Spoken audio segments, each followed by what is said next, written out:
Kohorde gadda bangagaati kan buqqisee darbatan kanis mana mamma kamagaati kanis dhugaaf mar'atay.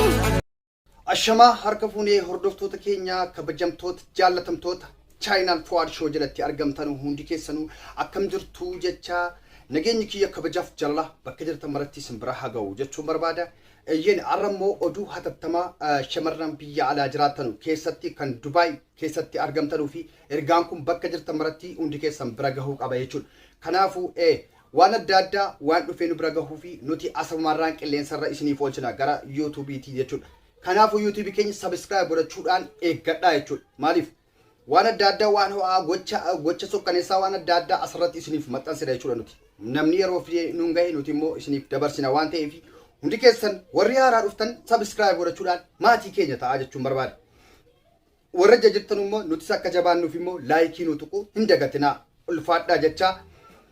Har'a immoo waan ajaa'ibaa tokko isiniif qabadhee dhufeen jira. Waan haalaan nama gara laphee nama cabsu jechuudha. Egaa obboleeyyan Dubaay keessatti argaman jechuudha. Shamarran jechuudha. Mucaan tokko jechuudha. Birrii biyya isiniif hangalchaa iqaamaan isiniif baasee jechuudhaan ijoollee irraa birrii saamaa akka jiru eeruun nu gahee jira jechuudha. Kanaafuu kanallee ragaa wajjin kan isheen dubbattes kan isheen fiddee nuun geesses ragaa wajjin isiniif qabadhee dhufeen jira. Hanga haadha manaa isaatii walii galanii ummata nyaachuutti jiru waan ta'eef eeyyen badina isaa hanga dhumaatti na waliin turaan jedha. Isiniifis illee barumsa guddaa ta'a. Maaliif bor miidhaan tokko akka isinirra hin geenyeef jechuudha. Shamarran biraatiif fakkeenya ta'uu danda'a jechuudha. Kana deebisuun egaa hattuun silas boolla itti galu qopheeffatee keetu haa ta'u waan ta'eef jara kaaniif gara fuulduraatti immoo barumsa guddaa isiniif ta'a jedheen abdii qaba jechuudha. Ijoolleen biyya kamuu jiraattan jechuudha. Waan akkanaatiin shawwadamtanii warri isin miidhamaa jirtanu kanarraa barumsa argattu jedheen abdii qaba. Eeyyen laayikii gochuudhaan hanga dhumaatti nu hordofaa. Eeyyen egaa akkuma beekamu mucaan jechuudha maqaan isaa gurbaanni ijoollee akkana godhee bade kuni Anwaar jedhama jechuudha. Anwaar mucaa jedhamudha. Kunoo isiirraa sagalee isiirraa isin dhageessisa jechuudha. Hanga ganda isaatii fi waa hunda isaayyuu asirratti rikoordii isiinan qaba waan ta'eef gara dudubbeetti isiniifan dhiyeessa jechuudha. Wanti kuni Anwaar mucaan jedhamu kuni baay'ee ijoollee miidhee jira jechuudha. Kunoo mucaa ishee kan harkaa riyaala 5,000 jechuudha. Iqaamaan sii baasee jechuudha. Riyaala 5,000 harkaa fuudhee jechuudha. Riyaala Dubaay beektani egaa. 5,000 jechuun gara Itoophiyaatti yeroo jijjiiramu meeqa akka ta'e isin ni beektu jechuudha. Tilmaamuu hin dandeessu jechuudha. Isii qofa osoo hin taane kunoo obboleeyyasii baay'eetu jiru jechuudha. Kan wajjin nyaatamaa jiran jechuudha. Amma ijoollee kan harkaa birrii guuree ishee kaaniini gara biyyaan isiniif galchaa dhaqee biraa fuudhee jechuudha. Isii kaaniin immoo iqaamaan sii baasee jechuudha dhaqee harkaa fuudha jechuudha. Booddee waan kana garuu wanti inni godhu gurbaanni jechuudha. Anwaar mucaan jedhamu kun dhalataa Jimmaati jechuudha. Naannoo isaatii wajjin isheen illee nuuf ibsiteetti isiinumarraa dhageessu waan ta'eef Dubaayin keessatti gurbaanni waraqaa hin qabu jedhan nama waraqaa qabu miti. Namni waraqaa hin qabne siluma akkamitti amanamee birrii itti kennuu danda'ama. Mumkin kun dogoggorameera waan ta'eef isa dhufuuf garuu fakkeenya guddaa isiniif ta'an jedha. Eeyyen mee Anwaar kuni mucaa akkamiiti nama akkamiiti yoo jettan kun asirratti isiniif laxafa jechuudha. Gurbaanii kuni akkuma beekamu ijoollee dhalataa Jimmaati inni ijoollee biyyaatiyyuu hin beekna kan jedhantu jiru jechuudha. Ijoolleen baay'een akka jedhanitti isheen illee asumatti jechuudha. Garuu yakka kana kan inni dalagaa jiru Dubaayin keessatti jechuudha. Haadha manaa isaatii walii galeetu jechuudha. Haadha manaa isaatii wajjinis ilaaluu dandeessu kunoo suuraan harka jira waan ta'eef jechuudha hundi keessanuyyuu. Kanaafuu gurbaan Anwaar jedhamu kun naannoo Sharjaa keessa kan jiraatu jechuudha. Dubaayin keessaa ijoollee akkanatti saamee ka'ee haadha manaatii walii galee jechuudha. Haati manaa immoo maal gooti beektu kunoo abbaa manaa kootutu birrii galchaa abbaa manaa kootu iqaamaa isinii baasuu danda'a jechuudhaan ijoollee shamarranii janajjantee isatti ergiti jechuudha. Ijoolleen achumaan birrii itti kennu inni fudhatee silkii jira qeyyarata jechuudha. Amma kunoo ijoollee kan harkaa bilbila qeyyaratee badee jira jechuudha Dubaayin keessa.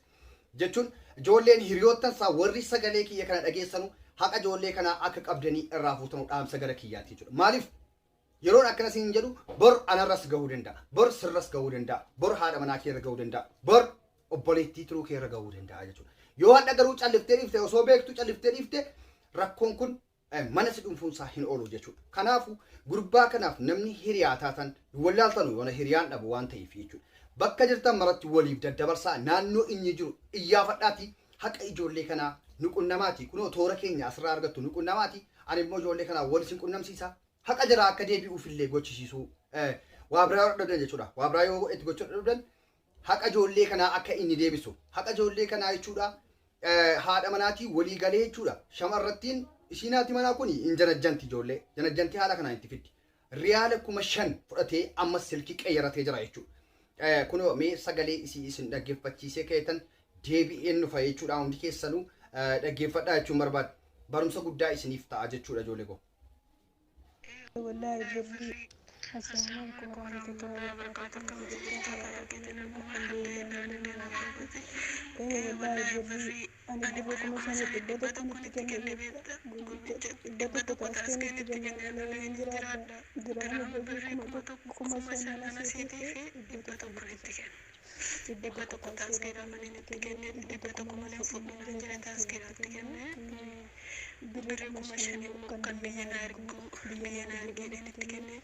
Aku boleh galen sagalee tokko qofaan argeen badaasa baqaraan ba'uu badaasa baqaraan ba'uu naga kita kamtin sergaganya badaasa baqaraan ba'uu eegalee turgaanaa jedhee bakka guyyaa gaafasitti lamuusiin janaan balleessin keessaa tufaadha akkasitti birri gubashan asii asii dhibba tokko nyaata sagalee dhagahamu bira akka nyaatan banni akka nyaatan akkanatti ilma namaa gara jabina akkanaa ummata qabutu jira waan ta'eef yaa ijoollee biyya adda addaa jiraattan hundi keessan jechuudha waan akkanaatiin rabbii jedhaatiin hin nyaatamina waan akkanaarraa of baraara nama yoo ittiin galfachuu barbaaddan fakkeenyaaf namni birrii gara alaatiin galfa gara bakkeetiin galfata waan ta'eef hiriyoota keessan gaafadhaa nama taamaanyii nama biyya isaa beektanu nama maatii isaa beektanu nama mana isaa beektanu yoo ta'een ala birrii keessan illee gara biyyaa akka isiniif galuuf ittiin kennina eeyyen inni lammataan immoo durba isin janajjansiisa jechuudha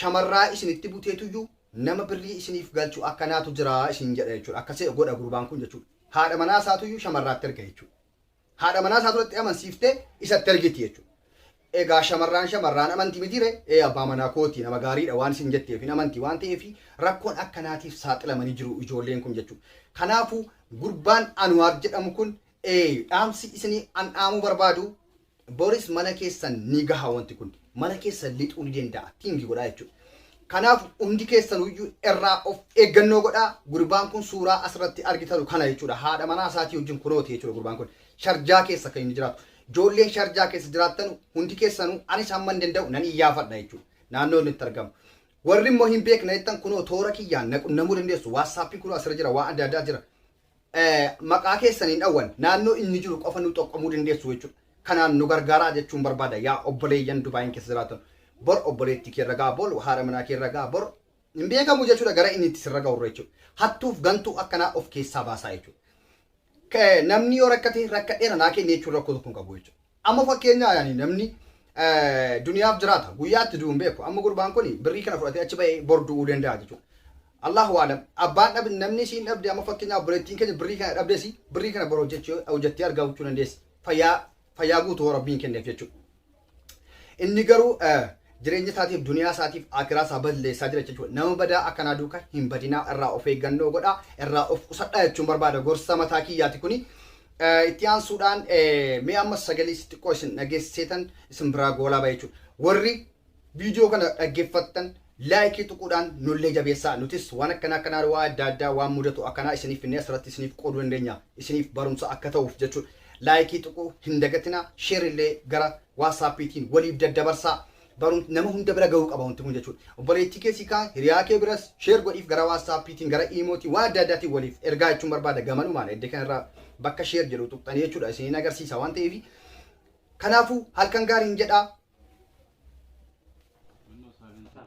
Isi warra isaa kun ijoollee shamarranii dallaaltee jechuudha abbaa manaa kiyya birrii isiniif galcha birrii keessatti kennadhaa maal minaan jettee jechuudha isi warra isaa kun ijoollee shamarranii dallaaltee isaa walii galtee jechuudha akkasitti mucaanii warqaa harkaan qabu mucaan nama dallaalaa kun jechuudha hiqaamaatti hin baafachuudha jedhee ijoollee sossobee jechuudha diraama 5,500 ijoolleen jechuudha gaayaa kan taaskii kaffalaatu jechuudha akka inni kasaaraa hin galleedha jechuudha amaanaatti kennatanii amaanaa ijoollee sana balleessee jechuudha har'a silkii cufatee ijoolleen maraattee jirti. Inni kan inni jiraatu Dubaay Shaarjaa keessa jiraata. Dubaay Shaarjaa keessa jiraata. Biyyi isaa immoo biyyi dhaloota isaa ganda Qaajjaa Dilbii jedhama. Ganda Qaajjaa Dilbii. Aanaa Manchoorraa ganda Qaajjaa Dilbii jedhama. Bakki dhaloota isaa. Aanaa Manchoo jedhama ishee bakki dhaloota isaa.